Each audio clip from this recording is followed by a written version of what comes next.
দর্শক, সৌদি আরবে কি ধরনের ইফতার আইটেম নিয়ে কাজ করা হয়, ইফতার করা হয় কি সব আইটেম দিয়ে, সেই বিষয়ে বিস্তারিত জানাতে আমাদের সাথে যুক্ত হচ্ছেন সহকর্মী ফিরোজ। ফিরোজ, সৌদি আরবে ইফতার আয়োজন সম্পর্কে আপনার কাছে জানতে চাচ্ছি, আর প্রবাসীরা আসলে তাদের ইফতারে কি ধরনের আইটেম রাখেন? জি, ধন্যবাদ আপনাকে। আপনি সচরাচর জানেন বা প্রবাসী বাংলাদেশিরা বাংলাদেশের ইফতার না হলেই চলে না। চুলা, আপনার পেঁয়াজু, বেগুনি, আপনার মরিচা থেকে শুরু করে চপ এবং এই জাতীয় বাংলাদেশি সব ধরনের আইটেম এখানে পাওয়া যায় এবং তারা সেগুলো সংগ্রহ করে তাদের অনেকেই ঘরে তৈরি করে এবং অনেকেই তারা বাংলাদেশি রেস্টুরেন্ট থেকে ক্রয় করে তারা ইফতারি গ্রহণ করেন।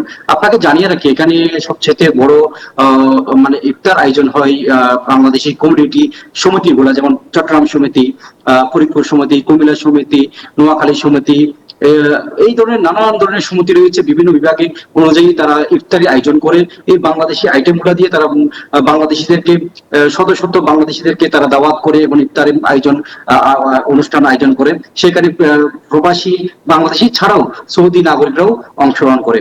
এই সৌদি নাগরিকরা সেখানে অংশগ্রহণ করে তারা বাংলাদেশিদের এই ইফতারের আয়োজন দেখে তারা অভূতপূর্ব সাড়া দিয়েছে এবং তারা বলেছে যে বাংলাদেশিদের এই বাতৃত্ব অনেক বড় এবং অনেক সৌহার্দ্যের। আপনারা জানেন বাংলাদেশিরা সবসময় চেষ্টা করে বাংলাদেশি সবাইকে নিয়ে একসাথে বসে ইফতার করার জন্য এবং সবার সাথে কুশল বিনিময় করার জন্য এবং রমজান মাসে তাদের এই সোয়াব আয়োজন করার জন্য। এছাড়াও বাংলাদেশে অনেক বাংলাদেশি রয়েছে, ব্যবসায়ী রয়েছে, ইনভেস্টর রয়েছে, তারা ব্যক্তিগতভাবে বা বিভিন্ন বাংলাদেশের অধ্যুষিত এলাকাগুলোতে বিভিন্ন মসজিদে তারা অনুদান দিয়ে থাকে এবং ইফতারি আয়োজন করে এবং সবাইকে ইফতারের আয়োজনের মাধ্যমে সওয়াবের অর্জন করে থাকে। এছাড়াও আপনি জানেন মক্কা মদিনায় সবচেয়ে বড় বড় ইফতারের জামাত আয়োজন করে, সেখানে ইফতার বিতরণ করা হয় এবং কিছু নির্দেশনা সৌদি সরকার থেকে দেওয়া হয়েছে যে কারো ব্যক্তিগত পক্ষ থেকে যদি ইফতার দিতে হয় সেখানে রেজিস্ট্রেশন করতে হবে, রেজিস্ট্রেশন করে তাদেরকে ইফতারি আয়োজন করতে হবে।